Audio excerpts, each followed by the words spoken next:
এক নারী প্রখর রোদে পিপাসায় কাতর। তপ্ত বালু পেরিয়ে একা একা হাঁটছে আর নিজের প্রাণ বাঁচাতে পানি খুঁজছে। কিন্তু আপনি কি জানেন, এক ফোঁটা পানি বদলে দিল তার পুরো পরিণতি।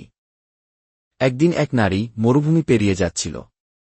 তৃষ্ণায় তার গলা শুকিয়ে কাঠ হয়ে গেছে।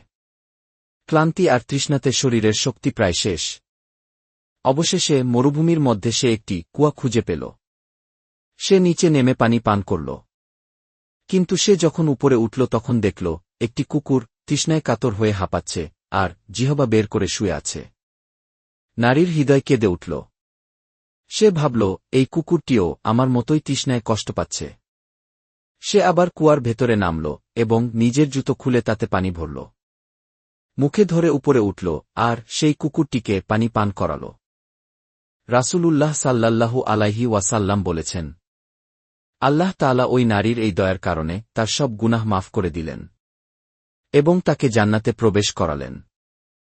এক ফোঁটা পানি ও একটি প্রাণের প্রতি দয়া। এই ছোট কাজটি আল্লাহর রহমত পাওয়ার দরজা খুলে দিল। আমরা কত সহজেই মানুষ ও প্রাণীর প্রতি দয়া করতে ভুলে যাই। কিন্তু জানি কি, আল্লাহর কাছে দয়া হল ঈমানের অর্ধেক। তাই আসুন আমরা জীবের প্রতি দয়া করি, আল্লাহ আমাদের প্রতি দয়া করবেন।